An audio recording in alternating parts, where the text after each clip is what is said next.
Hello and welcome everyone. Continue करते हैं हमारे टॉपिक को, दैट इज़ डिमांड एनालिसिस।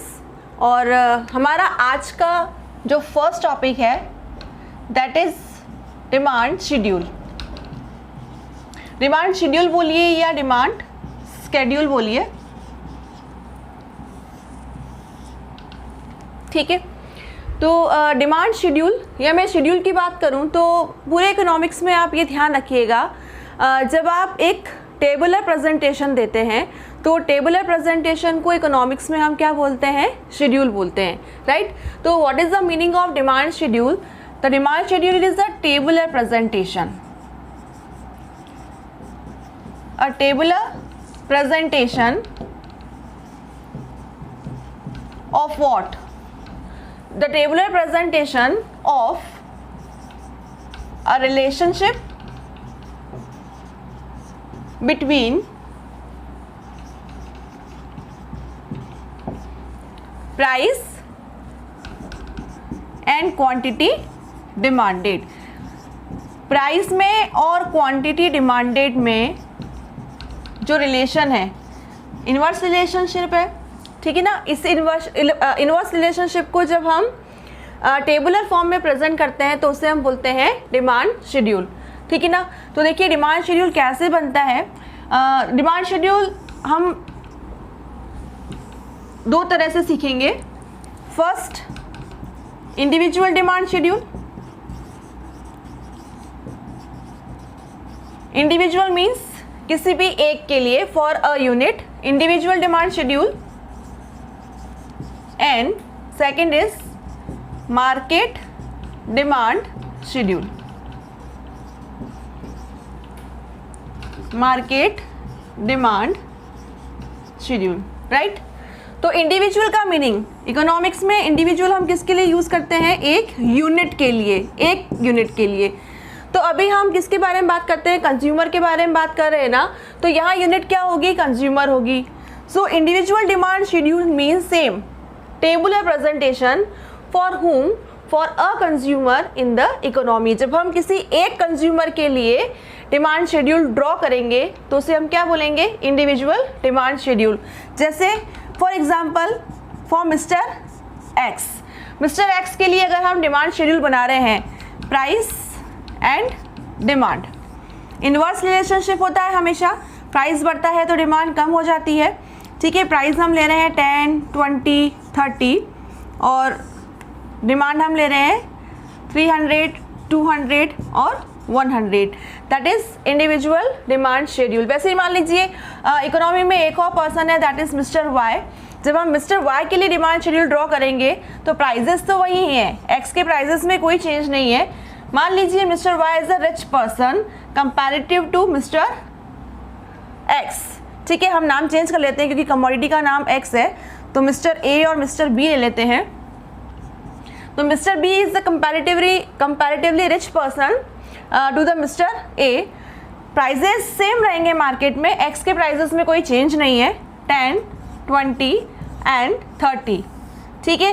ये रिच पर्सन है तो इसकी डिमांड थोड़ी सी ज़्यादा है, तो हम इसकी ज़्यादा डिमांड को लेते हैं 400, 200 एंड 100, ठीक है। इनवर्स रिलेशनशिप यही रहेगा। So when we make the tabular presentation of a relationship between price and quantity demanded for a consumer then it is called individual demand schedule. जब एक के लिए बनाएंगे तो इंडिविजुअल डिमांड शेड्यूल, और जब इकोनॉमी के सारे कंज्यूमर के लिए, मार्केट कब यूज करते हैं, फॉर ऑल यूनिट्स। तो जब सारे कंज्यूमर्स के लिए बनाएंगे तो उसे क्या बोलेंगे, उसे बोलेंगे मार्केट डिमांड शेड्यूल। अब सारे कंज्यूमर्स के लिए मैं मार्केट डिमांड शेड्यूल बोर्ड पे तो नहीं बना सकती क्योंकि मार्केट में बहुत सारे कंज्यूमर्स हैं, इन करोड़ कंज्यूमर्स हैं। तो हम अज्यूम कर लेंगे, लेट वी अज्यूम, जैसे कि इकोनॉमिक्स अजम्पशन बेस्ड टॉपिक है, let we assume that there are only 2 consumers, ठीक है। There are only 2 consumers in the economy. कौन कौन से, mister A and mister B, ठीक है।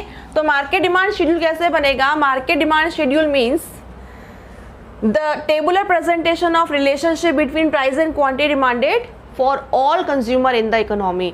और अभी कितने कंज्यूमर हैं, 2 हैं, तो हम दोनों की डिमांड का क्या लगा देंगे, टोटल लगा लेंगे। प्राइस सेम रहेगा Px। What is market, market के लिए मैं MKT वर्ड यूज कर रही हूँ, मार्केट डिमांड ऑफ X, तो प्राइस सेम है 10, 20 और 30। और डिमांड कैसे आ जाएगी, देखिए 300 + 400 700, 200 + 200 400 एंड 100 + 100 200। इस तरीके से मैं लिख रही हूँ यहाँ पे 700 400 and 200, right. This is market demand schedule. तो simply it's a tabular presentation. तो इकोनॉमिक्स में जहाँ पर भी टेबुलर प्रेजेंटेशन होगा that is called schedule. Okay, let we start with the second topic, that is demand function.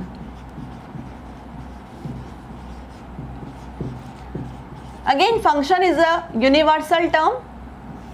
Function which shows the relationship between dependent and independent variable, right? It's a functional relation between dependent and independent variable. Now what is demand function? Demand function is a functional relation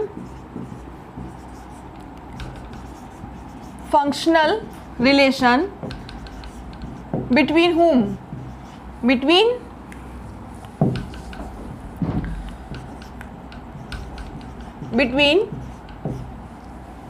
demand and price मत बोल देना, price and demand नहीं, between demand and it's determinants, ठीक है।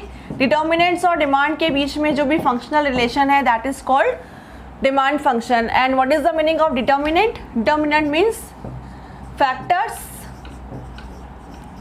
Affects the nature and outcome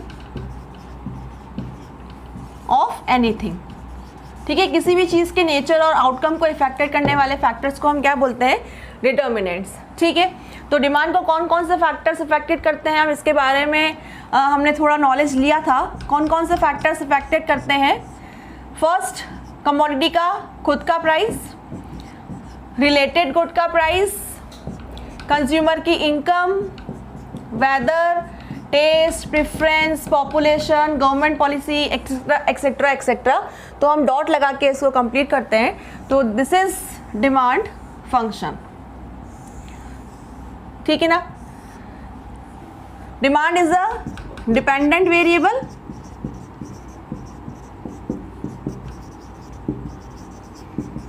and all these factors are independent variables.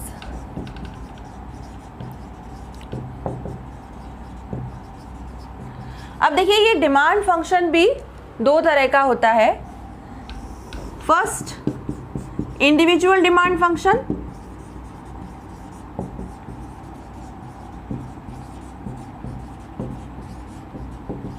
ठीक है, and second one market demand function.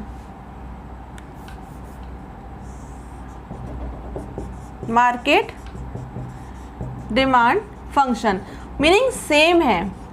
जब हम किसी एक यूनिट के लिए ड्रॉ करेंगे, हम एक यूनिट के लिए फंक्शनल रिलेशन बताएंगे, तो उसे हम बोलेंगे इंडिविजुअल डिमांड फंक्शन, ठीक है, for a unit, that means for a consumer.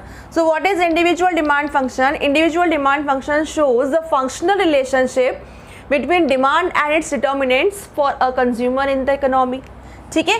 किसकी बात करेंगे हम यहाँ पे? For a consumer in the economy. And what is the meaning of market demand function? Market demand function is a functional relationship between demand and its determinant for all consumer in the economy. एक की जगह पे क्या लग जाएगा? all consumers in the market और all consumers in the economy, ठीक है। लिखते कैसे हैं? देखो, कुछ फैक्टर्स इसमें से ऐसे होते हैं जो इंडिविजुअल डिमांड को इफेक्टेड करते हैं, लेकिन कुछ फैक्टर ऐसे होते हैं जो पूरी इकोनॉमी की डिमांड को इफेक्टेड करते हैं। जैसे कि मैं बात करूं पॉपुलेशन, तो पॉपुलेशन किसी एक पर्सन की डिमांड को इफेक्टेड नहीं करता, पॉपुलेशन तो पूरी इकोनॉमी की डिमांड को इफेक्टेड करेगा कि अगर पॉपुलेशन ज़्यादा है तो मार्केट में डिमांड क्या होगी, ज़्यादा होगी। मेरी कंट्री में पॉपुलेशन ज़्यादा है, इससे मेरी इंडिविजुअल की डिमांड इफेक्टेड नहीं होगी, ठीक है। या कंट्री के अंदर ट्रांसपोर्टेशन सिस्टम कैसा है, इंफ्रास्ट्रक्चर कैसा है, तो इससे पूरी कंट्री की होल ऑफ इकोनॉमी की डिमांड क्या होगी, इफेक्टेड होगी। तो कुछ फैक्टर्स ऐसे होते हैं जो हम किस में लेके जाते हैं, मार्केट डिमांड फंक्शन में, और कुछ फैक्टर्स, कुछ डिटर्मिनेंट्स हम किस में लेके आते हैं, इंडिविजुअल डिमांड फंक्शन में लेके आते हैं, ठीक है। तो DX फंक्शन जैसे price of concern commodity, price of related commodity, income, weather, taste, ये सब क्या है, इंडिविजुअल डिमांड के डिटर्मिनेंट्स हैं, ठीक है ना। मार्केट डिमांड फंक्शन में ये सारे डिटर्मिनेंट्स रिपीट तो होते हैं क्योंकि ये सब इकोनॉमी की डिमांड को भी तो इफेक्टेड करते हैं ना, लेकिन इसके अलावा हम कुछ और एडिशनल फैक्टर्स की भी स्टडी करते हैं इसके अंदर। जैसे demand of X commodity is a function of concern commodities price, price of related good, taste, weather, preference, ये सारे फैक्टर तो वही इंडिविजुअल के कॉपी हो गए। अब कुछ स्पेसिफिक फैक्टर्स हैं जो मार्केट डिमांड फंक्शन को मार्केट डिमांड फंक्शन में हम लेते हैं, जैसे कि population, here N is population, ठीक है। PX कंसर्न कमोडिटी का प्राइस, PR रिलेटेड गुड्स का price, T for taste, W for weather and N for population. या आप इसमें गवर्नमेंट पॉलिसी ले सकते हो कि गवर्नमेंट की टैक्सेशन पॉलिसी किस तरीके से है, या इकोनॉमी में इंफ्रास्ट्रक्चर, कम्युनिकेशन, ट्रांसपोर्टेशन, ये सब किस तरीके से हैं। तो इस तरह के कुछ फैक्टर्स हम और ले लेंगे तो क्या बन जाएगा, मार्केट डिमांड फंक्शन बन जाएगा, ठीक है। तो simply what is the meaning of individual demand function? It shows the functional relationship between demand and its determinants of an individual for a consumer, ठीक है। And market demand function which shows the functional relationship between demand and its determinants for all consumer in the economy, of all consumer in the economy, right? This is demand function. चलिए अब एक नए topic के बारे में समझते हैं। Topic है change in quantity demanded versus change in demand. देखिए ये क्या चीज़ है। अभी हमने सीखा डिमांड फंक्शन, तो हमने डिमांड फंक्शन किस तरीके से लिखा था, हमने डिमांड फंक्शन लिखा था DX equal to F price of concern commodity, price of related commodity, taste, weather, income and so on, ठीक है ना। अब पढ़ने के कन्वीनियंस के लिए, हमारे समझने के पॉइंट ऑफ व्यू से हमने इसको दो ग्रुप में डिवाइड किया। एक ग्रुप में रखा हमने कंसर्न कमोडिटी का प्राइस, और बाकी सारे फैक्टर्स हमने किस में ले लिए, दूसरे ग्रुप में, और जिनको हमने नाम दिया अदर फैक्टर, ठीक है। अदर फैक्टर समझने के लिए ध्यान रखिएगा, ऐसी कोई ग्रुपिंग नहीं है। समझने के लिए एक तरफ चलेगा कंसर्न कमोडिटी का, गिवन कमोडिटी का खुद का प्राइस, और बाकी सारे फैक्टर्स जो डिमांड को इफेक्टेड करते हैं वो हमने किस में ले लिए, सारे के सारे अदर फैक्टर में ले लिए। क्यों लिए, ध्यान से सुनिएगा। जब कमोडिटी का खुद का प्राइस चेंज होता है, चेंज मतलब या तो बढ़ना या कम होना, कमोडिटी का खुद का प्राइस चेंज होता है और उसकी वजह से अगर डिमांड कम होती है, obviously there is a inverse relationship between price and demand. Price बढ़ती है तो डिमांड हमेशा कम होती है ना। तो अगर डिमांड में कम होने का रीज़न कमोडिटी का खुद का प्राइस है, तो इस डिमांड के कम होने को हम डिक्रीज इन डिमांड नहीं बोलते हैं, इस डिमांड के कम होने को हम बोलते हैं डिक्रीज इन क्वांटिटी डिमांडेड, ठीक है। ये स्पेशल वर्ड लगता है क्वांटिटी डिमांडेड। ये क्वांटिटी डिमांडेड वर्ड यूज ही कहाँ पर होता है, जब चेंज सिर्फ किस में होता है, गिवन कमोडिटी के प्राइस में। ठीक है, या फिर इसे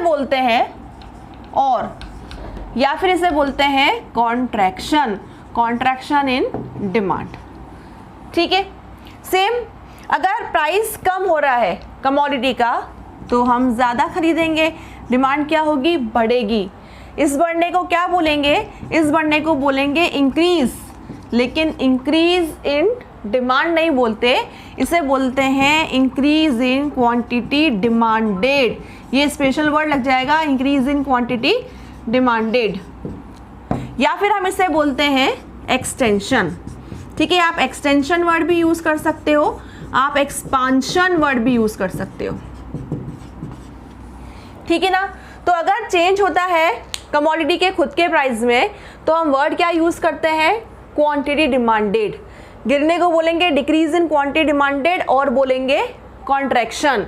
और अगर डिमांड बढ़ती है तो उसे क्या बोलेंगे, इंक्रीज इन क्वांटिटी डिमांडेड और बोलेंगे एक्सटेंशन और एक्सपांशन। ठीक है, लेकिन अगर प्राइस को छोड़कर किसी भी अदर फैक्टर में चेंज होता है, किसी भी अदर फैक्टर में, मान लो इनकम में चेंज हुआ, चेंज यानी कि इनकम का बढ़ना भी और इनकम का गिरना भी, दैट इज चेंज। अब इनकम में चेंज की वजह से, इनकम के बढ़ने की वजह से अगर प्रोडक्ट की डिमांड बढ़ रही है, ठीक है, भाई लोगों की इनकम बढ़ेगी तो डिमांड बढ़ेगी, तो इस डिमांड के बढ़ने को हम क्या बोलते हैं, इस डिमांड के बढ़ने को हम बोलते हैं सिंपल इंक्रीज इन डिमांड। कोई क्वांटिटी डिमांडेड वर्ड यूज नहीं होगा, कोई कॉन्ट्रैक्शन वर्ड यूज नहीं होगा, कोई डिफरेंट वर्ड नहीं, सिंपल सा वर्ड है इंक्रीज इन डिमांड। और अगर डिमांड कम होती है तो इसे हम क्या बोलेंगे, डिक्रीज इन डिमांड।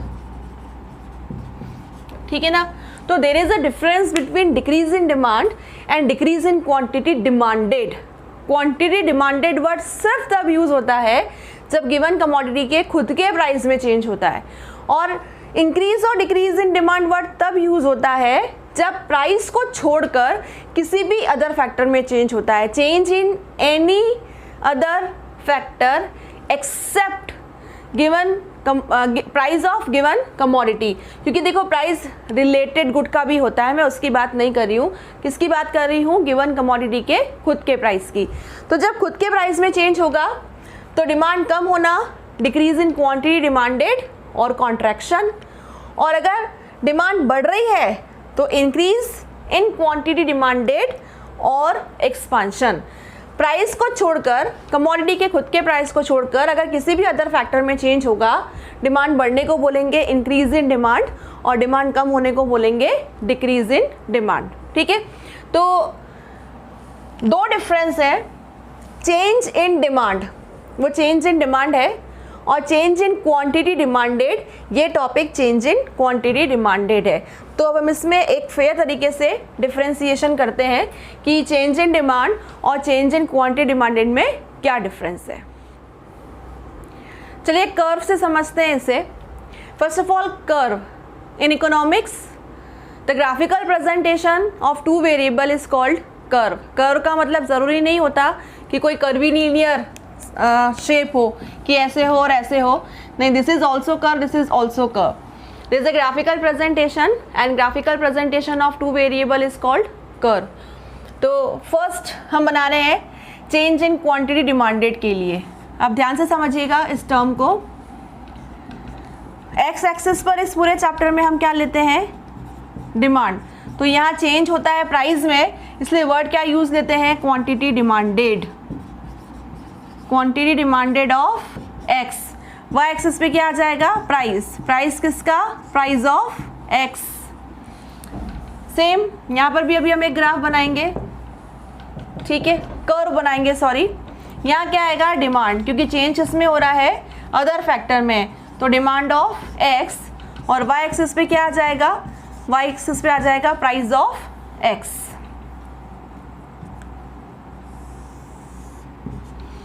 ठीक है,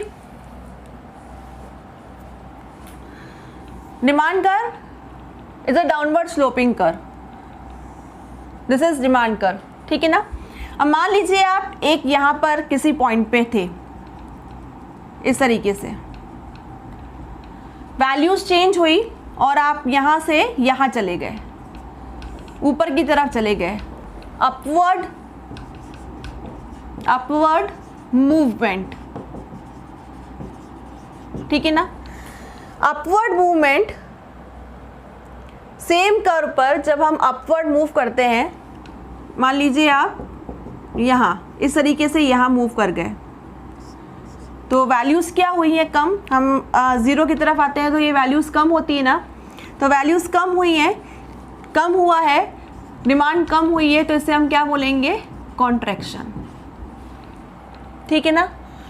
अगर आप यहाँ से मान लीजिए ए पॉइंट है, ए से आप बी पे चले गए थे, अब आप ए से सी पॉइंट पे आए हैं, आप आए हैं downward, this is called downward movement, this is called downward movement. Values बढ़ गई, भाई प्राइस कम हुआ है तो डिमांड बढ़ी है ना, हम यहाँ से यहाँ आ गए होंगे, तो इसे क्या बोलेंगे, इसे बोलेंगे extension, this is called extension, ठीक है ना। तो एक्सटेंशन और कॉन्ट्रैक्शन एक ही कर्व पे होता है, हम अपवर्ड या डाउनवर्ड मूव करते हैं, that's why this concept change in quantity demanded is also called movement, movement along with same demand curve, ठीक है ना। Movement along with same demand curve, ये मूवमेंट वर्ड ध्यान रखना, मूवमेंट का मूवमेंट वर्ड आते ही इसका मतलब होता है हम एक ही कर्व पे हैं, नया कर्व नहीं बन रहा, हम एक ही कर्व पे हैं और हम ऊपर और नीचे क्या कर रहे हैं, मूव कर रहे हैं, ठीक है। अगर डिमांड बढ़ रही है कॉल्ड एक्सटेंशन और डिमांड कम हो रही है that is called contraction. Extension और कॉन्ट्रैक्शन सेम कर्व पर होता है, ठीक है।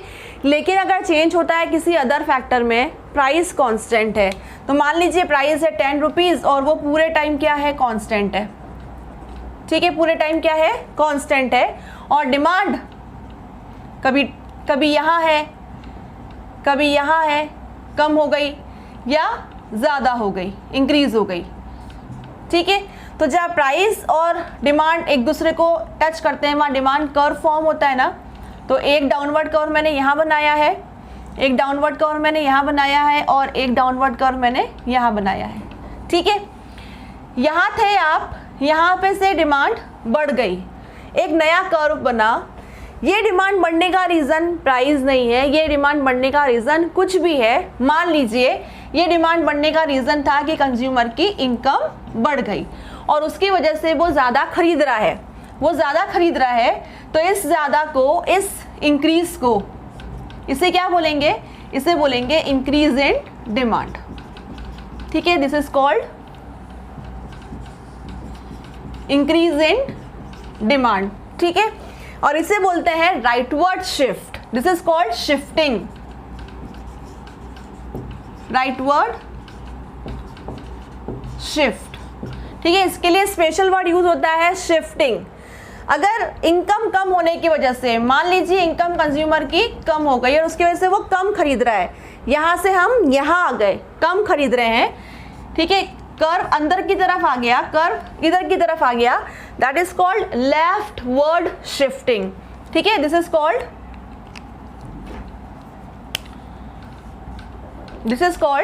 Leftward shifting.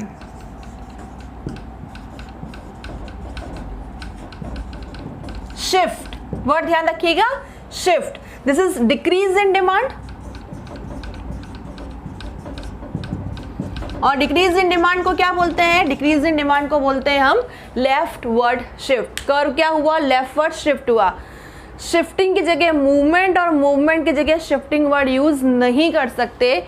मूवमेंट का मतलब होता है गिवन कमोडिटी के प्राइस में चेंज हुआ होगा, हम सेम कर्व पर अपवर्ड और डाउनवर्ड मूव कर रहे हैं, ठीक है।